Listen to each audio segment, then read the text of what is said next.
sumamos a Federico Pastrana, mate en mano, biblioteca atrás. Mirá qué biblioteca enorme, hermosa. ¿Cómo va, Fede? Mirá que tengo acá.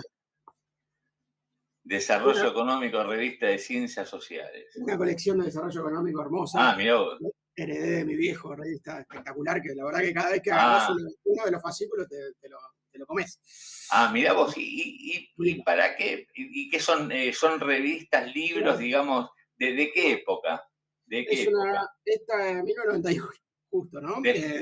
Julio de 1991, acá tengo una de julio de 1991, es una revista que en su momento fue un boom importante, ¿no? Ahora, claro, pero y leer eso. Adriana Massa lo escribió acá: empleo temporario y empleo incierto. Dos características del mercado temporal en la Argentina. Claro. Y de repente estás discutiendo más o menos lo mismo ahora. Por eso, leer eso para un tipo como vos, digamos, que obviamente acá otros leerán otra cosa, digamos, pero para vos, que está claro que decía, a ver, empleo temporario, empleo marginal, digamos, lo lleva más a pensar en qué frustración, o sea, lees ese libro y decís, qué frustración, te haces problema porque si esto no cambia más, o te genera otra cosa. Depende del día. Está buena. Depende del día. Sí, depende del día porque el país sigue siendo el mismo. Es el mismo país. Entonces hay cosas que son estructurales y no cambian. Ahora, sí, cuando lo ves en el largo plazo, ves un empeoramiento secular, ¿no? Una cosa que va empeorando cada vez más. Entonces, sí. Claro. Yo tengo una pregunta para vos. Sí. ¿Cómo? Esos CDs que tenés ahí. Sí, acá. A mí me hicieron tirar los CDs. Yo me hubiese quedado con mis CDs. Pero ¿quién te hizo tirar los CDs? Mi compañera me hizo tirar los CDs. Pero vos tenés muchos CDs. Sí. No, mucho. Esto es una... de la radio. Casé grabado en la radio con un amigo que grabábamos la radio en su momento, hace muchos años, y tenía algunos programas de radio guardados, ¿no? Sí. No, yo era un loco de comprar música. Me gastaba la guita que iba ahorrando. Mi principal activo fueron los CDs y tengo ahí una guitarrita también. Mira. Esta me la regaló un amigo acá del chat.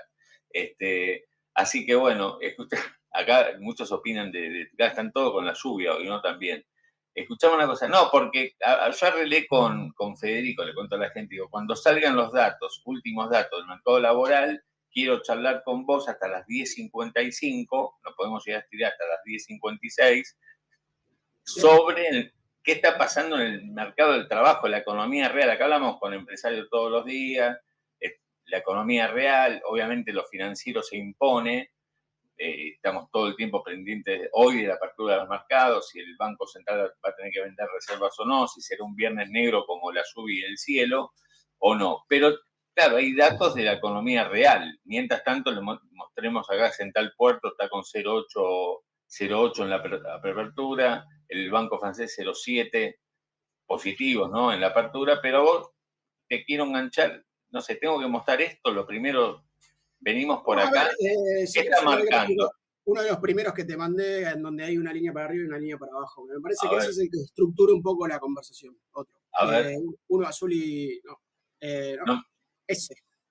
¿Cuál? No me digas azul y oro porque no. Te lo tacharía. No. Ah. De hecho, sí. Este más de San Lorenzo.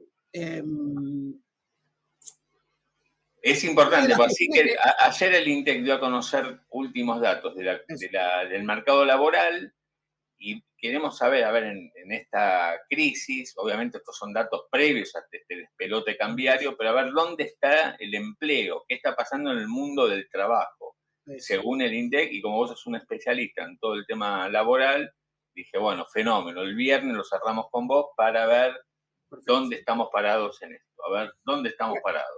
A ver, yo primero quiero ir con cuestiones. A ver, los datos del INDEC que salen cuando pone el desempleo, la tasa de desempleo, son los indicadores, si querés, más estructurales, que te estructuran la mirada más de mediano plazo de lo que viene pasando. Claro, en una economía inestable, que cambia tanto, que tiene encima shocks políticos y despelotes, de repente hay cambios de regímenes, etcétera, tenés que prestar mucha atención al dato que sale, por dos Claro. cosas. Primero, son datos trimestrales, o sea que son promedios de trimestre. Después, segundo, tienen rezago, es decir, son viejos. Entonces, nosotros Claro. ahora, cuando vos me decís, bueno, los nuevos datos del INDEX son nuevos, pero en realidad son viejos. Entonces es abril, mayo, junio. Otra cosa. ¿Sí? Estamos Claro. en septiembre y, como vos bien decís, entre ese último mes hasta ahora pasaron un montón de cosas. ¿Sí? Julio, agosto, septiembre ni hablar. Pasaron muchas cosas. Entonces hay que tomarlo como lo que es. ¿Sí? Que son datos que reflejan una realidad que pasó hace un tiempo. Eso no implica que no sean relevantes, pero hay que tomarlo. No, claro, son indicadores de cómo venimos. Y ahora uno puede presumir que empeoraron. Punto dos. Hay que tener mucho cuidado con la estacionalidad en el desempleo y lo que quiere decir el dato, ¿sí? Porque lo que se tiende a decir siempre cuando sale un dato, de cualquier cosa, es compararlo con el último dato, ¿sí? O compararlo con el mismo dato del año pasado, ¿sí? Claro. Si vos tenés el dato anterior, si tenés la serie desestacionalizada, no hay problema. Si tenés la serie con estacionalidad, más bien no compares con el dato justo recién anterior, porque todos los meses o todos los trimestres tienen su estacionalidad, es decir, a lo largo del año, por ahí, vos decís aumentó o bajó, y en realidad no es que no aumentó o bajó, sino por una cuestión de lo que pasa en particular en esos meses, sobre todo primer trimestre, enero, febrero, marzo. Vacaciones, claro. En el mercado de trabajo se mueve todo, hay migraciones adentro, la gente se va a vacaciones, los trabajadores se van a laburar a la costa, millones de cosas. Entonces, hay que tener mucho cuidado con eso. Ahora, lo que pasa en particular con este último dato es una cosa llamativa, que es, sale el dato del segundo trimestre y cuando vas a hacer la comparación interanual, estás comparando con uno de los peores meses, uno de los peores trimestres del gobierno. Básicamente eso lo vemos en el gráfico por eso yo quiero arrancar acá, que es el dato del EMAE. Cuando vos ves el dato del EMAE, fíjate dónde están mayo, abril, junio. Recién estaba arrancando la recuperación. Si vos agarrás el trimestre, estás en el piso de la actividad económica. En el piso de la actividad económica. Fíjate cómo estaba cayendo el empleo registrado ahí, ¿sí? Caída en picada. Entonces vos estás viendo un trimestre muy malo, muy, muy malo. Vamos al dato, al gráfico siguiente, de las barras rojas. No, ese no. El siguiente. No. El del desempleo. El del desempleo. Hola. No. Es las líneas rojas. Perfecto. Entonces, claro, vos decís, bueno, buenísimo, mirá, ¿qué pasó en esta economía? Esta economía no sube el desempleo. No, porque mirá, si yo comparo el segundo trimestre de 2025 con el segundo trimestre de 2024, es decir, no tengo problema de estacionalidad, el desempleo no sube. Claro.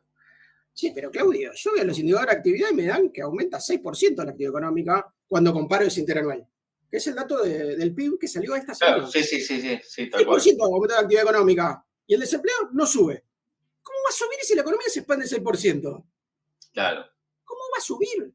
Tiene que bajar el desempleo en el dato interanual. No baja, se mantiene igual. ¿Cómo puede ser? Sí, pasa eso. ¿Qué pasó el trimestre anterior? Prácticamente lo mismo. Si vos ves los puntitos del trimestre anterior, subió un poquito el desempleo. ¿Cómo va a subir si la economía estaba en el piso? De vuelta, un precio muy parecido a este. Claro, se había recuperado un montón y sin embargo el desempleo no baja. ¿Cómo puede ser que la comparación interanual no baje? ¿Qué te está reflejando eso? Te está reflejando un quilombo de novela. Y para mirar estos datos, cuando vos mirás la interanual, lo que tenés que hacer es entender a dónde estaba situada la economía. Volvamos al gráfico, el primero de todos. El que te mostré recién. No, el que te mostraba recién. ¿Dónde estaba? Bueno, lo que pasó en esta economía es que esta economía tuvo una recuperación muy grande en la actividad, sobre todo hasta los primeros meses de 2025, ¿sí? Una caída muy grande, una recuperación muy grande, y después se estancó. Es decir, 2025 está estancada la economía. ¿Qué le pasó al empleo registrado, el empleo en blanco? Sí. No recuperó prácticamente nada. 20%, 15% del total de la caída. Vos ves que cae, y fíjate la línea roja, apenas recupera un poquito, el último dato es horrible, ¡pum!, cae. Con lo cual... O sea, el empleo registrado cayó cuando la actividad caía y cuando recupera, no recupera... No se recupera el empleo registrado. Nada. En la línea roja, comparen la brecha entre la azul y la roja, o sea, venían emparentadas mientras la economía se iba para abajo, todo iba para abajo, y ahora cuando la economía se mejoró, hasta los primeros meses del 25, el empleo no, se mantuvo en lo que estaba.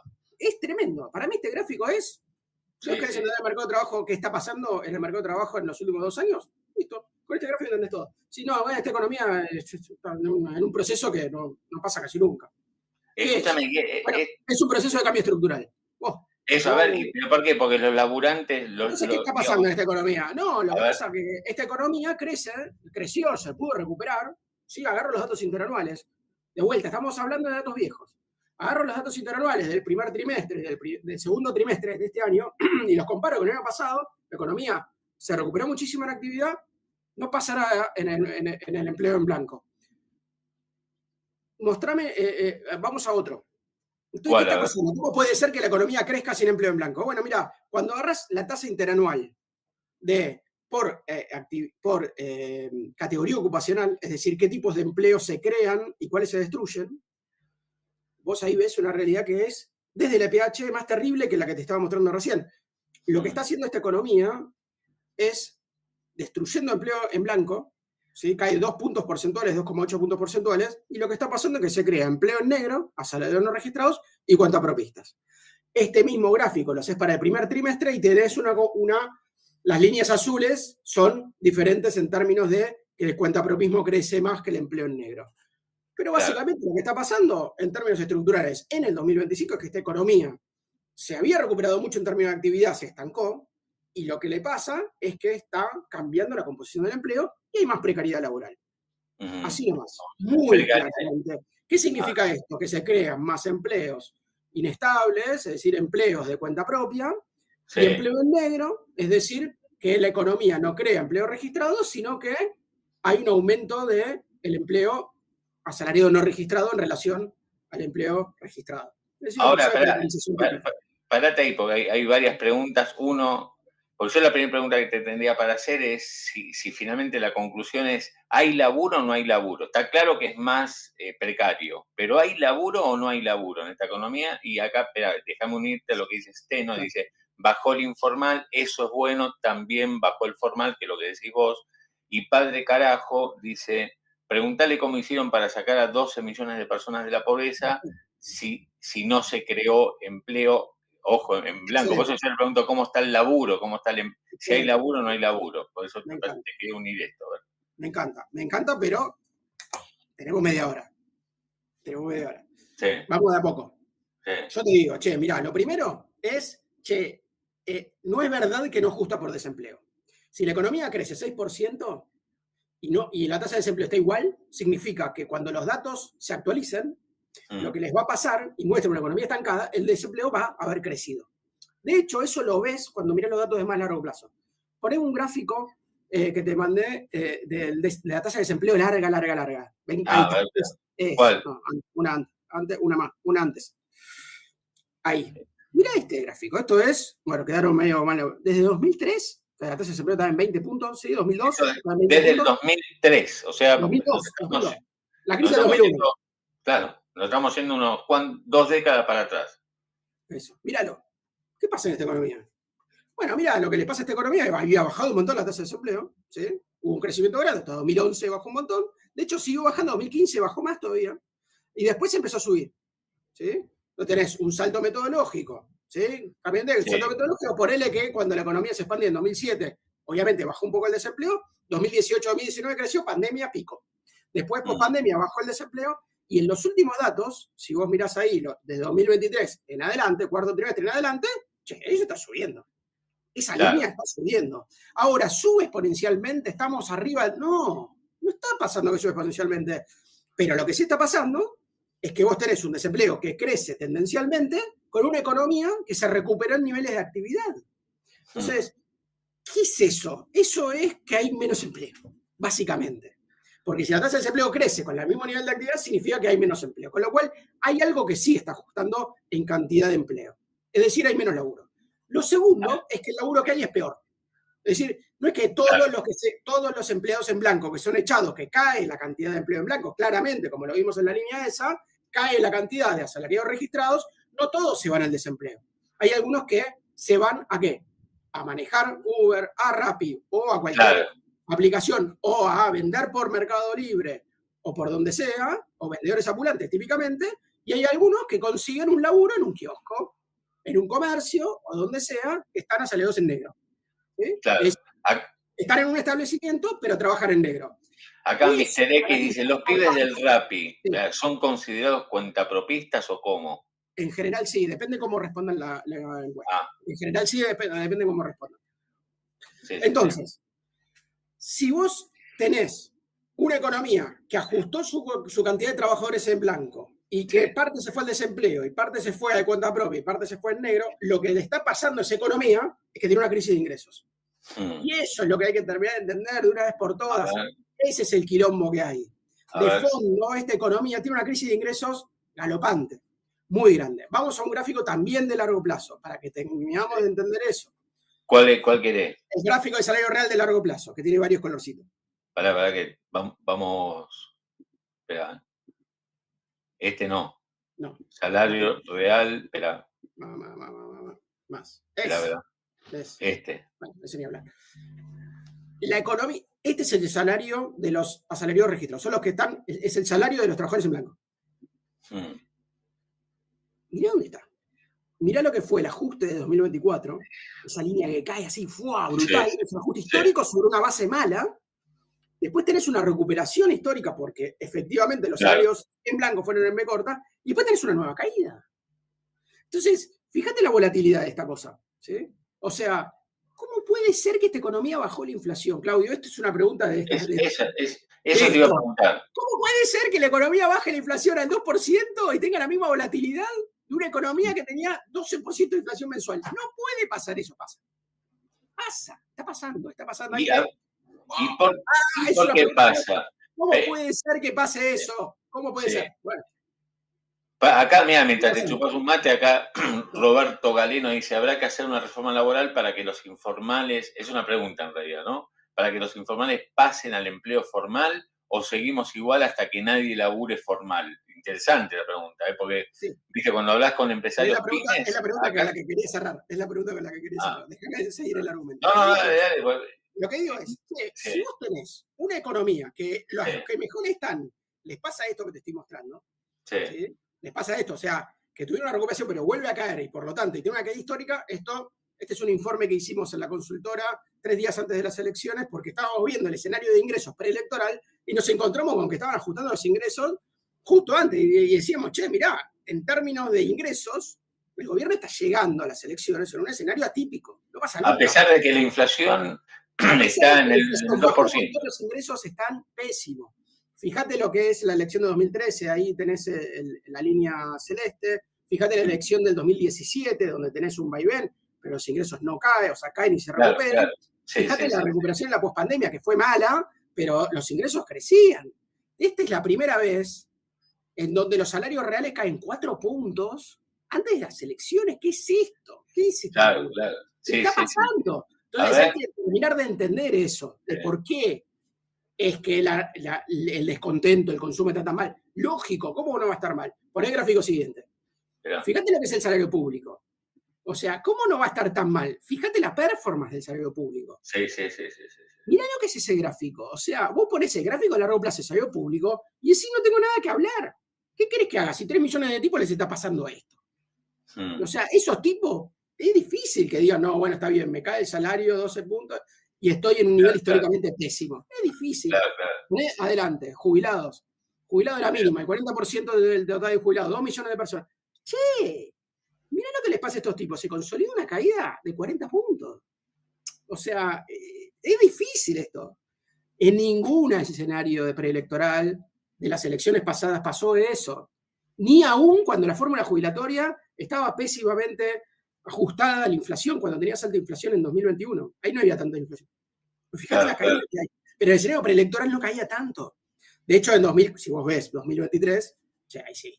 En 2023 las jubilaciones estaban cayendo fuerte, ¿sí? En el escenario preelectoral. Ahí sí, bueno, estamos comparando elecciones legislativas. Sí. Claro, los ingresos están muy mal, ¿sí? Estaban muy mal. Retrocedamos a la pregunta de por qué los cambios en el mercado de trabajo y en el empleo reflejan una crisis de ingresos. ¿A cuál quiere decir? No, estamos ahí. Esto es salario público y salario privado, que es más o menos parecido a lo que te decía.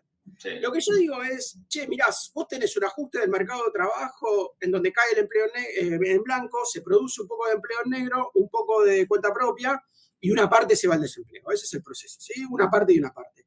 Todo eso refleja una crisis de ingresos. ¿Por qué? Porque los desempleados es obvio. No hay seguro de desempleo en Argentina, no existe. Entonces, vos te quedas sin ingresos, te quedas sin ingresos. ¿Sí? Crisis de ingresos.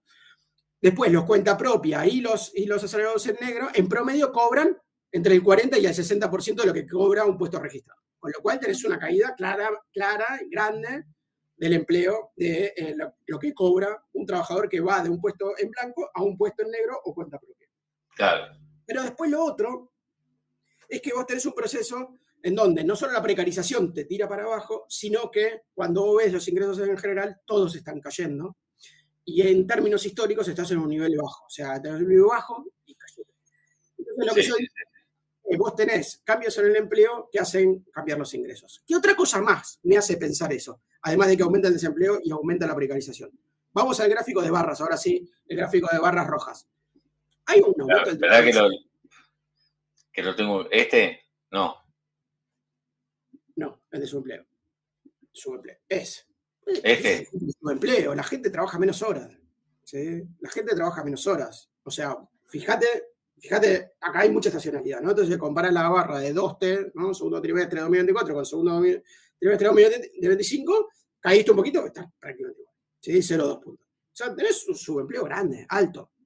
¿Sí? Niveles de subempleo altos que lo que hacen es decirte, che, mirá, la gente está laburando menos horas y demanda trabajar más horas, el subempleo demanda que sube. Okay. Entonces, lo que está pasando es, che, está ajustando por horas, con lo cual también tenés un cambio estructural en el mercado de trabajo en donde la gente cobra menos porque trabaja menos horas. Y eso también está relacionado con algo que es más de largo plazo y que tenía que ver con lo que me preguntaban hace un ratito, que es la reforma laboral.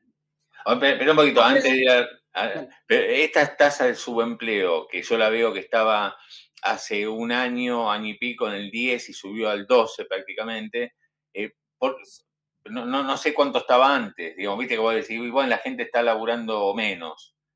¿Por qué? Tuviste un aumento del subempleo, hay que mirar los datos para atrás, pero, está bien. Pero yo creo que son efectos compartidos, son 3 efectos al mismo tiempo. Un poco el subempleo, un poco el desempleo, y dentro de lo del subempleo aparece la precarización. Pensá que en general el cuentapropismo trabaja menos horas que un asalariado registrado, ¿no? Está claro eso, ¿no? Un asalariado registrado tiene que trabajar, en general, trabajar 8 horas, y un cuentapropista va y viene, maneja sus horarios y en promedio, de hecho hay días que trabaja mucho, días que trabaja poco, si llueve no puede ir, bueno, todas esas cosas que complican, o sea, que hacen que sea más flexible y que por lo tanto la cantidad de su salario, sus ingresos mensuales son más volátiles, tienen que ver con las ventas, el mercado interno y también con las posibilidades. Se enferma la persona, no va a trabajar, Claudio, no cobra nada. O sea, sí, es la precarización, ¿no? Se enferma, tiene un pibe, millones de quilombo que le pasa en la cotidianidad. No, eso es. Mira, vayamos intercalando con algo que quiero mostrar, que es, espera un cachitito, que saco un segundo esto, espera, déjame compartir esto, porque no podemos desatender de lo que está pasando con el dólar, los mercados. Fíjense, el mayorista no se mueve. Hoy el techo de la banda está en 1.475, aumenta a 50 centavos por día, este nuevo crawling peg que tenemos, ¿no? Que el gobierno está diciendo, yo te voy a defender el techo de la banda. El techo de la banda que defienden está todos los días 50 centavos más arriba. Hoy 1.475, pero fíjense que los financieros, por lo menos en el arranque del viernes, y están apenitas más abajo que ayer. Menos 0,1 el MEP, menos 0,4% el contado con liqui, no están en verde para arriba. Esto está ahora, la apertura del mercado cambiario en este momento, digamos, está en consonancia con lo que veíamos del mercado de bonos, también un poquito más tranquilo, mercado de las acciones también, de poder tener días sucesivos de verdaderos derrape. Bueno, vamos a ver si si el viernes negro solamente queda en el tiempo, en la tormenta. Acá te hace una pregunta Pulpomax, que usa el superchat, agradecemos. Dice, habría que tomar en cuenta la productividad y el impacto de nuevas tecnologías, inteligencia artificial, esto se está viendo no solamente en la Argentina. Esto vos lo tenés en tu análisis, más allá de que Argentina estamos viendo, digamos, el día a día y el análisis de una economía que se está jodiendo ya desde hace unos meses, pero esto que te pregunta Pulpo Max, digo, no hay que perderlo de vista, ¿no? No sé cómo lo incorporás vos al análisis. No, imagínate, bueno, por eso la productividad para mí es un punto súper importante. Déjame déjame que te lo plantee mirando un poco para adelante también, porque si no nos vamos a quedar con la mirada hacia atrás y la verdad que... Claro, está muy bien. Me parece que si pones los datos del dólar hay que hablar un poquito de eso. Nosotros escribimos una nota, salió ayer, bastante bien el timing, digamos, porque es una nota que escribimos hace unos días y salió ayer justo en el marco de la crisis del dólar o de la caída de reserva. Nosotros decíamos, che, mirá, acá tenés un quilombo grande, que era un poco lo que quería explicar hace un ratito, que es que nosotros creemos que el resultado eleccionario, o sea, las elecciones no solamente obviamente es un golpe para el gobierno, sino un golpe al programa económico. Entonces, el programa económico y muchos análisis de economistas y a la política también, yo creo, entendían que este ajuste era tolerable y que la economía y la sociedad podían mantenerse en el marco, valorar la desinflación, ¿sí? Valorar la conquista de una inflación mucho más baja, en el marco de los costos sociales y el sacrificio social que implica bajar la inflación. Cosa escrita desde los 60, Claudio. Sí. Déjame joder, está escrito de 80 años. ¿Qué desarrollo económico? Mucho antes, ¿sí? Curva de Phillips, 1000 años, lo enseñé en la facultad hace muchos años. 15, no voy a decir más, desde el 2004. Che, sacrificio social, perfecto. Che, ¿y las estabilizaciones qué les pasa? Y hay distintos tipos de estabilizaciones. Hay algunas estabilizaciones que ponen un peso grande en el sacrificio social y otras no. ¿Sí? Las más ortodoxas son las que piden más sacrificio social, que dicen hay que ajustar más los salarios reales, hay que hacer un ajuste fiscal muy grande y en general tienen un ajuste monetario. ¿Sí? ¿Qué es lo que le fue? Bueno, apareció. ¿Sí? Apareció. Che, ¿y cuáles son los que no? Bueno, los más heterodoxos. Che, ¿y qué hacen los más heterodoxos? Bueno, tratan de compensar un poco. Compensemos, no pongamos todo el esfuerzo en una caída tan grande en los salarios, el ingreso y el ajuste fiscal. ¿Por qué? Y porque lo que les pasa a esos programas es que, bueno, por ahí tienen un éxito inicial, ¿sí? A veces tienen un éxito inicial con mucho sacrificio y después, ¿qué les pasa? Y les cuesta crecer. Claro. Les cuesta dar perspectiva. ¿Por qué? Y porque si vos te apoyás en los aspectos recesivos que hacen que vos puedas anclar la inflación, después cuando la economía crece, vuelve la inflación. Si vos te la inflación, después vuelve. Un quilombo, che, salgamos de ahí, te dice la literatura. Salgamos de ahí. Y efectivamente, Cotani y Cavallo, toda esa experiencia, ¿qué mostró? Que salieron de ahí. De hecho, la convertibilidad creció muchísimo. Sin inflación. Bajando la inflación, ¿no? 2024, ¿qué pasó? Efectivamente, bajó la inflación y creció la economía. Con lo cual no hace falta ajustar como loco. La economía, eso, 6% interanual y la inflación bajaba. De hecho, la desinflación permitió la recuperación de ingresos. ¿Sí? Lo hablamos varias veces. Yo decía, ojo que los ingresos están creciendo. 2024 crecía. ¿Qué pasó en 2025? Bueno, el programa se puso recesivo. ¿Qué es lo que le pasó? Empezó a haber un ancla salarial muy fuerte. ¿Qué es el ancla salarial? Básicamente, hacer que los convenios colectivos de trabajo, la determinación salarial, sea una de las altas inflaciones más grandes, ¿a costa de qué? Bueno, de que no crezcan los salarios reales. ¿Sí? Claro. Tiene un sacrificio mucho más grande un programa de ancla salarial que un programa que no ancla tanto los salarios. Entonces, si vos agarrás, si querés, uno de los gráficos que te mandé, en donde tenés barras amarillas y la línea roja, y vas a ver cómo funciona el ancla salarial. Cuando el ancla salarial se pone muy dura, muy fuerte, el programa es recesivo y causa las cosas que te mostré hace un rato. ¿Cómo puede ser que los salarios caigan? Bueno, pero tenés un ancla salarial de 1%. Vos tenés un ancla salarial en donde los salarios van al 1,3, 1,2, 1, y los precios van al 1,8, 1,9, 2. Pará, vos me estás diciendo que los salarios ajustan 0,6, 0,8 por mes, o 1 por mes. Bueno, 6 meses de 6% de ajuste real es un montonazo. Eso es lo que le está pasando a la economía. Claro. Le está pasando a la economía. Bueno, bárbaro. Ok, ¿cómo salís de eso? No, bueno, vemos. Lleguemos a las elecciones y vemos. Nosotros queremos priorizar la desinflación. Claro, un programa que prioriza la desinflación con un ancla salarial, a lo cual tiene un ancla fiscal que produce lo que te mostraba los salarios públicos en las jubilaciones, pide un sacrificio social muy grande. Ahora, ese sacrificio social tiene que estar convalidado en las elecciones, sino que muestra la historia de los programas que piden mucho sacrificio social. Que caen, que la tolerancia social hace que los programas no se puedan sostener en el tiempo. Entonces, vos le estás pidiendo, ¿qué pasó? No, perdió 13%, es un montón. Bueno, acá hay una señal de agotamiento del programa económico, en términos de sacrificio social, que parecía que la sociedad le estaba dando. Bueno, bueno, salgamos de ahí. Un agotamiento. Uy, me estoy escuchando con eco, no sé si ahí vos prendiste algo. No, ya no. Pero es un agotamiento que posiblemente la elección de la provincia de Buenos Aires te marca un límite social a esto que estás diciendo, pero por otro lado lo llamativo también es que hay un agotamiento del lado financiero.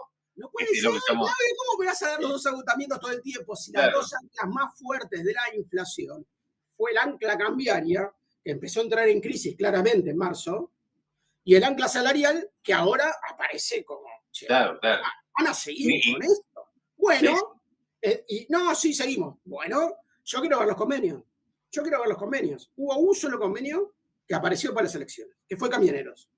Claro. Y es un convenio que tiene una cláusula gatillo, implícita, no dicha, que es una suma fija automática, que compensa la caída eventual que va a haber. Porque obviamente va a haber, porque se negocian 1, 2, 1. Claro. Tenés una caída, entonces vos tenés una suma fija que compensa. ¿Cómo van a negociar el resto? La verdad que no lo sabemos. ¿Cómo se va a mover esto? La verdad que no lo sabemos. Lo que sí sabemos es que está haciendo una crisis cambiaria de la hostia, ¿no? Ahora vos que es un problema grande, grande. Porque cuando vos hablás con los financieros, no, bueno, sí, bueno, habrá que devaluar. Bueno, devalúa un poco, ahora. No, ¿y después qué pasa? No, bueno, los salarios van a caer. ¿Van a caer más? Bueno, claro. Mirá que las elecciones le dijeron que no, ¿eh? Bueno, pero el programa va a tener que hacer eso. Mirá, bueno, suerte, programa. ¿Qué es esto? Lo que nosotros decimos es, che, mirá, acá hay un dilema de donde no salís, que es, che, mirá, vos tenías las dos anclas, primero levantaste una, empezaste a enquilomar, y ahora la sociedad te dijo hasta acá. Entonces, es un programa que los próximos meses no hay forma que muestre una salida rápida. Es un programa que maximizó la cantidad de dólares que tiene y todo lo que podía, sin grandes ganancias de ingresos en 2025. Hace 9 meses que el salario real no crece. Hace 9 meses las jubilaciones no crecen, la mínima cae, y que se gasta los dólares y tiene que devaluar. Con lo cual el programa económico está en un momento muy, muy, muy complicado, y no es solamente la devaluación, sino que acá hay una cosa más pesada y más complicada que tiene que ver con el desgaste de las anclas inflacionarias y la tolerancia social a ese programa. Y yo te sumo que la literatura, ¿no? Vuelvo a desarrollar. No es nuevo en la literatura, por eso hay programas que hicieron otras cosas y hay que ver si aparecen otros programas en donde deja de haber tanta rigidez y deja de que el componente ortodoxo más fuerte del programa deja lugar a otros tipos de componentes. Claro. No, es más tolerable y que sea, además, hasta más efectivo, te digo. Porque hay varias cosas que no hay tiempo para desarrollar, pero que tienen que ver con los contratos indexados, con el crédito indexado, con muchas cosas que siguen indexadas, que cuando la economía tiene baja inflación, todo bien, pero cuando la economía empieza a tener un poquito de inflación, se te va. Entonces, está todo bien, pero cuando empieza a estar todo mal, se te arma todo el esquema de la fragilidad. Aparece materialmente la fragilidad del programa económico. Y esto es lo que queremos nosotros ser muy enfáticos. Ojo que cuando vos tenés un programa económico frágil, cuando le va bien, no aparece la fragilidad. Pero cuando empieza a temblequear, la fragilidad aparece muy rápido. Entonces hay que tener mucho cuidado con esas cosas. Y por eso nosotros decimos, bueno, es preferible tener programas más robustos y que vayan por ahí hasta desinflando un poco más de a poco, pero que sea más robusto. Entonces, apostar con todo a grandes riesgos puede ser muy complicado porque te lleva a esta situación como esta. Yo te sumo dos cosas más. Una, que lo que estamos viendo, insisto, acá charlamos en el Serrucho todas las mañanas o casi todas con empresarios pymes, pero también vemos los balances de las grandes empresas con pérdida. O sea, acá vienen los empresarios y dicen, yo no vendo, ¿qué salario cree que te recomponga? Si no vendo, si no sé si no voy a tener que suspender o rajar gente o cómo sigue. Y por otro tenés un gobierno que la señal que da, en vez de decir yo voy a robustecer la producción en laburo, las ventas de las empresas que tengo, te dicen, no, mira, mi modelo es la minería, el petróleo, la energía, Y no voy a desatender, me desentiendo de lo que pasa con las industrias, entonces, bueno, en el que labura, labura, y el que no, que se reconvierta. Ese empresario, ¿qué laburo va a dar? ¿Qué mejora va a dar si no sabe si dentro de poco va a seguir subsistiendo? Imagínate ese empresario con el cual nosotros venimos hablando ahora en este quilombo cambiario, si te va a mantener los laburos, dar mejoras, o va a decir, no, muchachos, esperemos porque esto no sabemos cómo sigue la semana que viene, ¿no? Que es el día a día. Un Vos estás poco haciendo es... la proyección de la tasa de desempleo que me pedías antes. La estás haciendo vos. Mira, esto acaba de salir de Aditen, el índice de confianza del consumidor, y marca una baja, ¿no? 0,3%, una caída respecto de todo lo que estamos charlando. Uno puede decir, bueno, no estuvo tan mal, 0,3 versus El agosto. 13% desde diciembre. Ese es. Claro, ese es No, el los dato, datos en ¿no? 2025. Claro, nosotros identificamos etapas en el programa económico. ¿Sí? Vos tenés una primera etapa muy recesiva, después tenés una etapa en donde se recupera la actividad, después tenés una etapa de estancamiento y crisis. ¿Sí? O sea, el 2025, cuando vos ves los datos de actividad, los datos de salario, está muy claro que vos estás en una etapa inicial de estancamiento que empezó a empeorar. ¿Sí? Y que Claro. ahora, como vos bien dijiste al principio, ahora es donde aparece el componente más recesivo. ¿Sí? Que es cuando aparece el ajuste monetario y ahora la crisis cambiaria, ¿no? Entonces, sí. vos decís, bueno, ¿cuáles son las perspectivas? Son perspectivas muy complicadas, porque la dinámica del empleo no es ajena a la dinámica económica, al revés. No, claro. Es subsidiaria. Fede, la vamos a seguir en cualquier momento, muy, muy bueno. La verdad que no sé la cantidad de gente que te siguió esta mañana acá en el Serrucho, interacciones a full. Así que no, muy concreto, siempre me gusta, pues hablar, digamos, con los datos de la economía real. Así que bueno, la vamos a seguir en cualquier momento acá en Ahora Play, en el Serrucho. Gracias, Fede. Un abrazo, saludos a todos. Hasta luego. Ahí estaba Federico Pastrana.